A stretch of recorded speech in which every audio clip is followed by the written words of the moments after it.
अभी हम टैली में ग्रुप के बारे में जानते हैं। ग्रुप क्या होता है, ग्रुप कितने प्रकार के होते हैं, प्राइमरी ग्रुप क्या होता है, सब ग्रुप क्या होता है। जब हम टैली को ओपन करते हैं तो ओपन करने के बाद जो फर्स्ट पेज आता है गेटवे ऑफ टैली का आता है। मेन काम अकाउंटिंग का जो शुरुआत होता है टैली में वो यहीं से होता है। गेटवे ऑफ टैली के नीचे मास्टर होता है, मास्टर के नीचे क्रिएट, ऑल्टर और चार्ट ऑफ अकाउंट होता है। क्रिएट में हम ग्रुप क्रिएट कर सकते हैं, लेजर क्रिएट कर सकते हैं, करेंसी क्रिएट कर सकते हैं और वाउचर क्रिएट कर सकते हैं। ऑल्टर में हम चेंज कर सकते हैं, डिलीट कर सकते हैं और डिस्प्ले कर सकते हैं। ग्रुप में कुछ चेंज करना हो तो यहाँ से चेंज कर लेंगे, कुछ डिलीट करना हो तो यहाँ से डिलीट भी हम कर सकते हैं, या फिर उसे ऑल्टर करना हो तो यहाँ से हम ऑल्टर भी कर सकते हैं।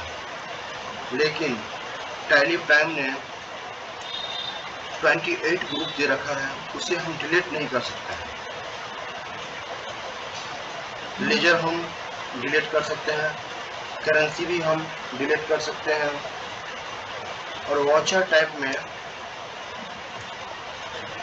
कुछ वाउचर टैली ने पहले ही बना के दे रखा है, उसे भी हम डिलीट नहीं कर सकते हैं।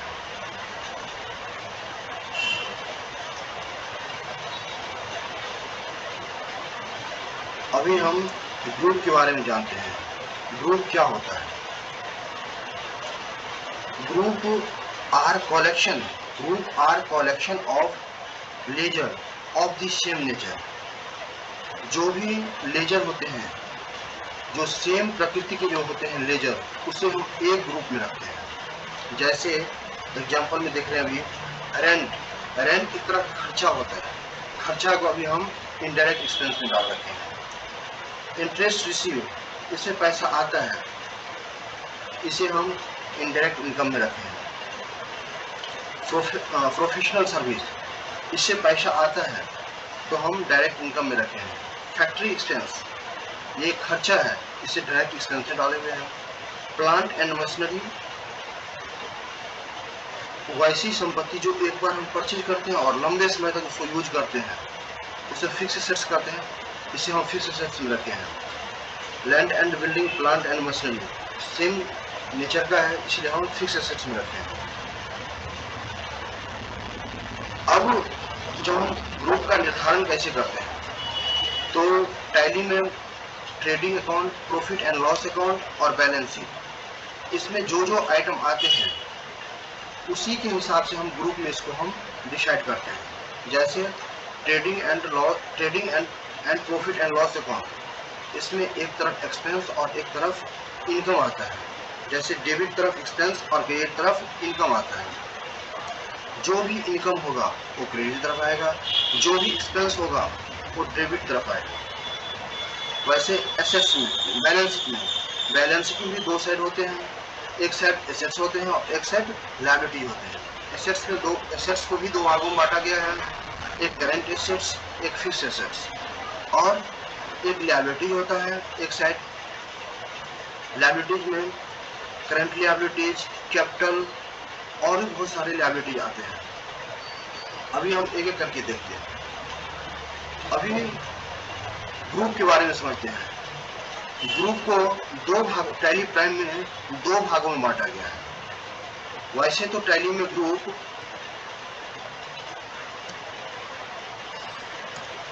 34 ग्रुप होते हैं। इसमें आप लिस्ट में आप 34 ग्रुप देखेंगे, लेकिन वैसे टैली में 28 ग्रुप होता है। ये 34 ग्रुप होता क्या है वो मैं आपको दिखा रहा हूँ। कुछ ग्रुप क्या होते हैं, वो डबल होते हैं। जैसे डायरेक्ट एक्सपेंस डायरेक्ट, जैसे इनकम डायरेक्ट, इनकम डायरेक्ट, वैसे indirect income direct, indirect expense direct, bank OD account या बैंक ओसीसी अकाउंट, या फिर reserve and surplus retained earning, ये सारे एक ही होते हैं, लेकिन टैली प्राइम में दो दिखा रखा है। वैसे 28 ग्रुप होते हैं।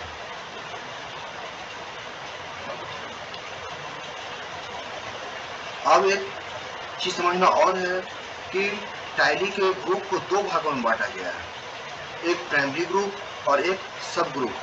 प्राइमरी ग्रुप क्या होता है?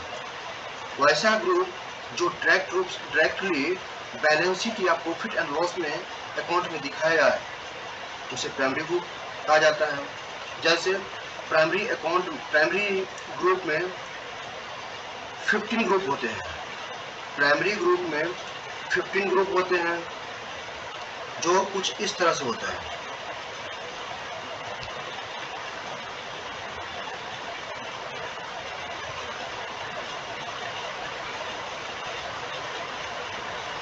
अब प्राइमरी ग्रुप में 13 ग्रुप होते हैं। 13 ग्रुप को दो भागों में बांटा गया है।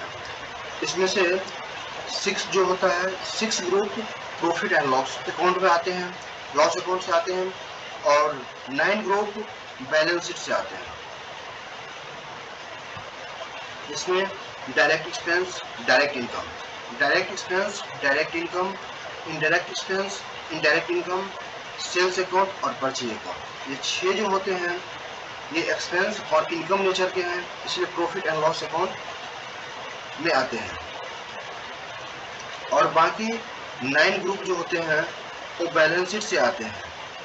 ये एसेट्स या लायबिलिटी नेचर के होते हैं, एसेट्स नेचर या लायबिलिटी नेचर या कैपिटल नेचर। इसे बैलेंस शीट में लिखा जाता है। जैसे करंट एसेट्स बैलेंस शीट से आने वाला है group, current liabilities balance sheet से आने वाला ग्रुप है ये, fix assets liabilities balance sheet से आने वाला ग्रुप है ये, कैपिटल बैलेंस शीट से आने वाला है, इन्वेस्टमेंट बैलेंस शीट से आने वाला है, लॉन लायबिलिटीज बैलेंस शीट से आने वाला है, सस्पेंस बैलेंस शीट से आने वाला है, ब्रांच डिवीजन बैलेंस शीट से आने वाला है, मिसलेनियस एक्सपेंस एसेट्स अकाउंट ये भी बैलेंस शीट से आने वाला है। यानी ग्रुप को दो भागों में बांटा गया है, एक प्राइमरी ग्रुप और एक सब ग्रुप।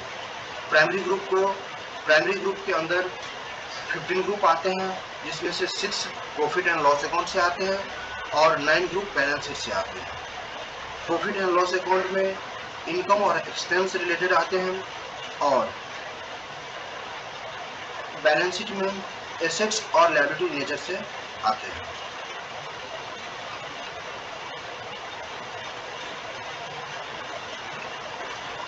या फिर इसे हम ऐसे भी कर सकते हैं, रेवेन्यू नेचर के जो होते हैं, या फिर रेवेन्यू नेचर के जो होते हैं वो इनकम स्टेटमेंट से आते हैं या प्रॉफिट एंड लॉस अकाउंट से आते हैं, या फिर जो कैपिटल नेचर के होते हैं वो बैलेंस शीट से आते हैं। अब हम सब ग्रुप के बारे में बात करते हैं। सब ग्रुप क्या होता है? सब ग्रुप प्राइमरी ग्रुप के अंदर जो ग्रुप आते हैं उसे ही सब ग्रुप समझा जाता है। ये 13 ग्रुप होते हैं। ये 13 ग्रुप टोटल बैलेंस शीट से आते हैं। जैसे बैंक अकाउंट एसेट्स नेचर का होता है, ये बैलेंस शीट में आता है। बैंक ओडी और बैंक ओसीसी सेम ही होता है, ये लायबिलिटी नेचर का होता है, ये बैलेंस शीट से आते हैं। Cash in hand assets nature का होता है, ये बैलेंस शीट से आते हैं। Stock in hand assets nature का होता है, ये बैलेंस शीट में आते हैं। सिक्योर्ड लोन और अनसिक्योर्ड लोन ये दोनों लायबिलिटीज होते हैं, इसलिए बैलेंस शीट से आते हैं। लोन एंड एडवांस ये एसेट्स नेचर के होते हैं, ये बैलेंस शीट में आते हैं। सन्ड्री डेटर्स ये एसेट्स नेचर के होते हैं, इसलिए बैलेंस शीट से आते हैं। सन्ड्री डेटर्स ये लायबिलिटी नेचर के होते हैं, इसलिए बैलेंस शीट से आते हैं। डिपॉजिट एसेट्स ये एसेट्स नेचर के होते हैं, इसलिए बैलेंस शीट से आते हैं। ड्यूटीज एंड टैक्स ये भी लायबिलिटी होते हैं, ये बैलेंस शीट से आते हैं। प्रोविजन लायबिलिटी होता है, ये बैलेंस शीट से आते हैं। रिजर्व एंड सरप्लस और रिटेन्ड अर्निंग ये दोनों सेम ही चीज होता है, ये कैपिटल अकाउंट से आते हैं, इसलिए इसको बैलेंस शीट में दिखाए जाते हैं।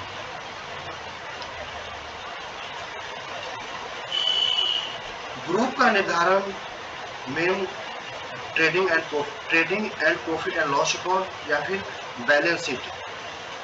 जो भी इस ग्रुप में बैलेंस शीट या trading and profit and loss account में जो आते हैं उसी के हिसाब से हम ग्रुप को हम डिसाइड करते हैं। जो इनकम नेचर का होता है उस या एक्सपेंस नेचर का होता है उसे प्रॉफिट एंड लॉस अकाउंट में दिखाते हैं। जो एसेट्स नेचर या लायबिलिटी नेचर के होते हैं उसे हम बैलेंस शीट में दिखाते हैं।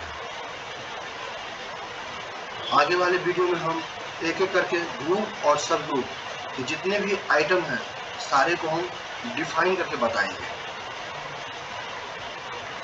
वीडियो यदि उपयोगी लगे तो शेयर और सब्सक्राइब जरूर करें।